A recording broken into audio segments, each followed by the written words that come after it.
11-12 তারিখ যার যা কাজ করার ডিউটি ছিল করেনি, তা আমি কোনো মন্তব্য করব না। আমি কোনো মন্তব্য করব না।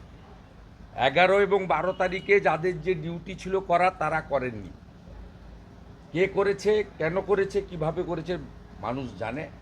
গ্রেটফুল টু ক্যালকাটা হাইকোর্ট, ছুটির দিন খুলে তারা যা করার করেছে। আর ইনিশিয়ালি ওখানে যে 11 তারিখে বিএসএফের 300 জওয়ান তারা অন হিউম্যানিটেরিয়ান গ্রাউন্ড এবং ডিএম বাধ্য হয়েছেন যখন পুলিশ ফেল করেছে। All credit goes to 11th BSF আর 12 তারিখ ক্যালকাটা হাইকোর্ট।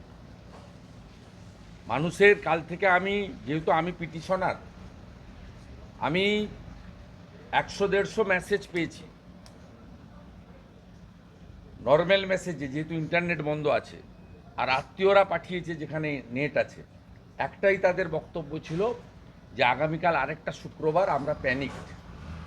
আপনি দয়া করে কলকাতা হাইকোর্টে আপনার আইনজীবীর মাধ্যমে অনুরোধ করুন যাতে প্যারামিলিটারি ফোর্সেস আরও বেশ কিছুদিন এখানে থাকে এবং এনআইএ তদন্ত হয়ে প্রকৃত দোষীরা গ্রেপ্তার হয়। কারণ এখনো পর্যন্ত যে গ্রেপ্তার হয়েছে তারা প্রকৃত দোষী অধিকাংশই নয়। তৃণমূল কংগ্রেস তারা সংখ্যা দেখানোর জন্য পুলিশকে কিছু কিছু লোককে তুলে দিয়েছে। প্রকৃত দোষীরা গ্রেপ্তার হয়নি। কোত্থেকে বোমা, গুলি, বন্দুক এলো, পুলিশের রোল কি ছিল, এগুলো কোনোটাই ইনভেস্টিগেশন হয়নি। অর্থাৎ আমি 11-12 তারিখ যারা কর্তব্য পালন করেনি তারা 17 তারিখে কি বলছেন তার আমি উত্তর দেবো না। I am not interested. একটা বিষয়, মানে হঠাৎ করে রাজ্যপালের এই বোধোদয় আজকে সকালবেলা থেকে তিনি বলছেন আমি মন্তব্য করব না। উনি কেন্দ্রের প্রতিনিধি, আমি ভারতীয় জনতা পার্টির একজন কর্মী এবং এমএলএ। আমার এটা নিয়ে বলা, আমার যে মনের কথা, এটা বাইরে প্রকাশ হলে বিতর্ক হবে, আমি বলবো। কিন্তু আজকে এসএসসি নিয়ে সুপ্রিম কোর্টের যে সিদ্ধান্ত, সুপ্রিম কোর্ট 31শে ডিসেম্বর জটিল হয়ে সময় গেছে। দিয়ে দেয়। প্রথম কথা হলো, যারা যোগ্য তারা চেয়েছিলেন তাদের চাকরি বাঁচাতে, কিন্তু ফাইনালি তারা 9 মাস বেতন পাবেন, কিন্তু তাদের পরীক্ষায় বসতে হবে। পরীক্ষা করাবে কারা? দুর্নীতিগ্রস্ত এসএসসি। এবং নির্বাচনের আগে তৃণমূল কংগ্রেস আবার টাকা তুলবে। মে মাসের মধ্যে নোটিফিকেশান, অক্টোবর-নভেম্বরের মধ্যে পরীক্ষা হয়তো করাবে, প্যানেল বের করবে, জয়েনিংয়ের ডেট দেবে 1 তারিখ, যেহেতু 31শে ডিসেম্বর পর্যন্ত এরা থাকবে।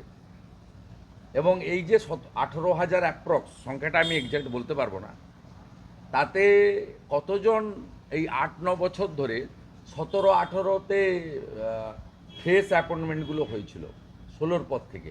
18র পর থেকে তো বিক্রি হয়েছে, 18র পর থেকে জেনুইন অ্যাপয়েন্টমেন্ট হয়নি। প্রথম যে লটগুলো জেনুইন ছিল, তো সেই যাদের ওএমআর তারা প্রোটেকশন পাবে না, আর তারা detach from the exam syllabus, তাদের সে প্র্যাকটিস নেই, থাকতে পারে না। তারা চেষ্টা করবেন, তারা মেধাযুক্ত, 3-4 মাস 2-3 মাস হাতে পাবেন পড়াশোনা করার জন্য। কিন্তু আমার মনে হয় না যারা চাকরি না পেয়ে আবার চাকরি দেওয়ার পরীক্ষার জন্য প্রিপারেশন নিচ্ছেন, তাদের সঙ্গে এদের অনেকে এঁটে উঠতে পারবেন না। আর তৃণমূল কংগ্রেস আবার টাকা তুলবে, সে সুযোগ উচ্চতর আদালত করে দিলেন। আগে চাকরি বিক্রি করেছে, এবারে প্রশ্ন বিক্রি করবে। আমি দায়িত্ব নিয়ে বলছি, এই পরীক্ষার যেহেতু ওএমআর আর টেম্পার করতে পারবে না, শুধু একাডেমিকটাই থাকবে এবং প্রশ্নটা বিক্রি হবে টাকার বিনিময়ে। ভাইপো দোকান খুলবে, সুজয় কৃষ্ণ ভদ্র, কুন্তল, শান্তনুর মতো আবার এজেন্ট নামবে, পার্থ চ্যাটার্জির মাসদ্রোণীর ঘরের মতো কারো একটা অন্য কারো নামে ঘর খুলবে, প্রশ্ন বিক্রি হবে। এবং মিনিমাম 500-700 কোটি টাকা ফেব্রুয়ারি, মার্চ, এপ্রিলে যে বিধানসভার ভোট, তার আগে তৃণমূল কংগ্রেস তুলবে। এবং যোগ্যদের একটা বড় অংশ বাতিল হবে। মেধাযুক্ত যারা আশা করছেন চাকরি পাবেন, তারাও পাবেন না। তারা তো প্রশ্ন জানতে পারবেন না, তারা প্রশ্ন কিনতেও পারবেন না। প্রশ্ন বিক্রি করবে তৃণমূল, প্রশ্ন কিনবে যাদের অর্থ আছে, এবং তারা 82-84, যদি 100 নম্বরের হয় 82-84, যদি 50 নম্বরের হয় 44-46 করে নাম্বার পাবে। এবং ওএমআরের নাম্বার জাম্প করে গেলে ভাইবা তো ওদের হাতে থাকবে 10 নম্বর। 10 নম্বর তো তৃণমূলের হাতে আছেই। 9.5, 9, 9.25 দেবে। আর যাদেরকে বাতিল করতে হবে তাদেরকে 2 দেবে, 1 দেবে, 1.5 দেবে। শুধু একাডেমিকটাই পারবে না টেম্পার করতে। ওএমআর খাতা টেম্পার হবে না, প্রশ্ন বিক্রি হবে এবং তৃণমূল আবার 500 কোটি টাকা তুলবে, নির্বাচনে খরচ করবে। দাদা একটা বিষয়, যারা ঘরছাড়া হয়েছেন, যারা আজকে রাজভবনে গিয়েছিলেন, তারা বলছেন আমরা ফিরতে পারবো না, আমাদের ক্যাম্পেই গিয়ে থাকতে হবে, যা পরিস্থিতি বিএসএফ যদি আমি আপনাকে পরিষ্কার কথা বলে দিচ্ছি, বিএসএফ সিআরপিএফ পার্মানেন্ট থাকে না। বিএসএফটা বর্ডার এলাকা, কিন্তু সিআরপিএফ বিএসএফ যেটা general law and order duty করছে, আজকেও এক্সটেন্স করেছে। আমি কোর্টের কাছে কৃতজ্ঞ, তারা আজকেও ইন্টারিম অর্ডারে কয়েকটা পয়েন্ট দিয়েছে এবং আমরা আজকে কেন্দ্রীয় সরকারের রিপোর্টও অত্যন্ত, আমার লয়ার পেয়েছে, আমাকে পাঠিয়েছে। রাজ্যের রিপোর্ট অত্যন্ত উদাসীন ছিল, তারা নাকি প্রচুর কাজকর্ম করছেন দেখিয়েছেন, কিন্তু কেন্দ্র বলেছে, কেন্দ্রীয় ইউনিয়নের যে রিপোর্ট, সেই রিপোর্ট খুব অত্যন্ত প্র্যাকটিক্যাল। আমি ধন্যবাদ জানাবো ইউনিয়নকে এবং সর্বোপরি স্পেশাল বেঞ্চকে, তারা এক্সটেন্ড করে দিয়েছেন 21 তারিখ পর্যন্ত। আপনাকে বলি, পার্মানেন্ট থাকবে না। সলিউশন ওখানে, এটা কমিউনাল রাইট নয়, এটা ধর্মযুদ্ধ। এরা কাশ্মীরের মতো হিন্দুদের সরাতে চায়। সলিউশন আমি দুভাবে বলতে পারি। একটা হচ্ছে এনআইএকে দিয়ে ওখানে একদম রুটটাকে নষ্ট করে দেওয়া। ধরুন কালকে আমি টুইট করেছি, ইনজাম আজকে অ্যারেস্ট হয়েছে। এর আগে তো বলছিল বাংলাদেশ, তুরস্ক, কত গল্প। ইনজামকে, ইনজামাম, তিনি হচ্ছেন ধুলিয়ান মিউনিসিপ্যালিটির তৃণমূলের চেয়ারম্যান, বাধ্য হয়েছে অ্যারেস্ট করতে। এক্সপোজ করে দিয়েছি ডকুমেন্টারি এভিডেন্স দিয়ে। স্বাভাবিকভাবে আমার বক্তব্য হচ্ছে, এনআইএ ইনভেস্টিগেশন চার্জশিট দেওয়া পর্যন্ত প্যারামিলিটারি ওখানে রাখা উচিত, 1 নম্বর।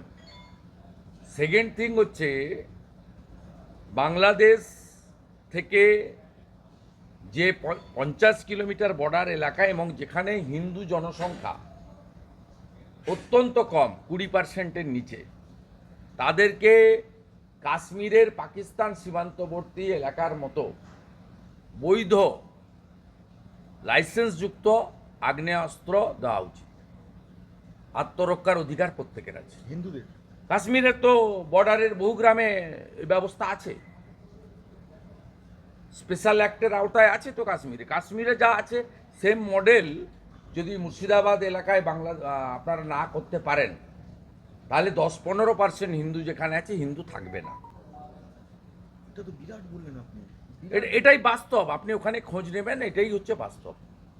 লাইসেন্সযুক্ত আত্মরক্ষার জন্য এদেরকে ব্যবস্থা করা উচিত। কাশ্মীরের পাকিস্তান সীমান্তবর্তী গ্রামে যে ব্যবস্থা আছে, সেই একই ব্যবস্থা বাংলাদেশ সীমান্তবর্তী, ক্লোজ বাংলাদেশ সীমান্তবর্তী, এবং যেখানে হিন্দুদের সংখ্যা অত্যন্ত কম, 10-15-20%, এটা করা উচিত। এবং এনআইএ যতক্ষণ না এই রিলিজিয়াস রাইটকে, কনস্পিরেটার, ফান্ডার এবং আর্মস ওয়েপেন্স এসছে, একে একেবারে উপড়ে ফেলতে পারে, ততক্ষণ পর্যন্ত ওখানে প্যারামিলিটারি ফোর্স রেখে এনআইএ ইনভেস্টিগেশন কমপ্লিট করা উচিত আপ টু চার্জশিট। আর ইলেকশন কি সম্ভব? শেষ প্রশ্ন, ইলেকশন কি ওখানে সম্ভব? মানে কোথায়? যা পরিস্থিতি, গোটা পশ্চিমবঙ্গেই রাষ্ট্রপতি শাসন ছাড়া ইলেকশন ইসিআই করতে পারবে না।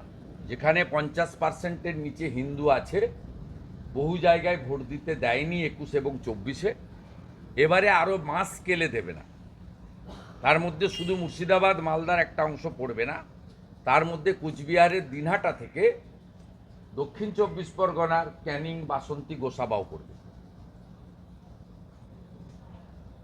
মানে এরকম ধর্মযুদ্ধ, মানে এটা কি ধর্ম? এটা বাস্তব, আপনি গিয়ে ঘুরে আসবেন, আপনারা গিয়ে ঘুরে আসবেন। এখন তো প্যারামিলিটারি ফোর্স আছে, আপনারা যেতে পারছেন, ঘুরতে পারছেন, ঘুরে দেখে আসবেন। নন্দীগ্রামে যেভাবে পুলিশের গাড়ি চালকের এই খুন, দুর্ঘটনা নয়, খুন। মমতা ব্যানার্জির শান্তির ছেলেরা করেছে। নন্দী মহারাজ তুলে নিয়ে গিয়ে কেটে খেয়ে নিচ্ছে, মাংস বিক্রি করছে। এর 4 দিন আগে গোকুলনগরে করেছে, আমি তো ভিডিও ফুটেজ দিয়েছি। তখন যদি ব্যবস্থা করতে, পুলিশ করেছে কি, দুটো অন্য জায়গা থেকে নন্দী মহারাজ এনে ওখানে ছেড়ে দিয়ে গেছে। পুলিশের উচিত, ওই গাড়ির নম্বর তো পেয়েছে, আমরা তো সিসিটিভি ফুটেজ দিচ্ছি, তো প্রাইভেট সিসিটিভি ফুটেজ দোকানে লাগানো ছিল, করেনি। আমি গতকাল ওখানে বক্তব্য রেখেছি। বুঝতে পারছেন, ষাঁড়ও নিরাপদ নয় মমতার শান্তির ছেলেদের দৌড়াতে। বলছি আপনি একটা পারমিশন পেয়েছেন মিছিলে যুব না, আমি থাকবোই মিছিলে। ভবানীপুর বিধানসভা তো, ওই জন্য পারমিশন দিচ্ছিল না। আমার এটা 83তম হবে কোর্ট অর্ডারে হাঁটা।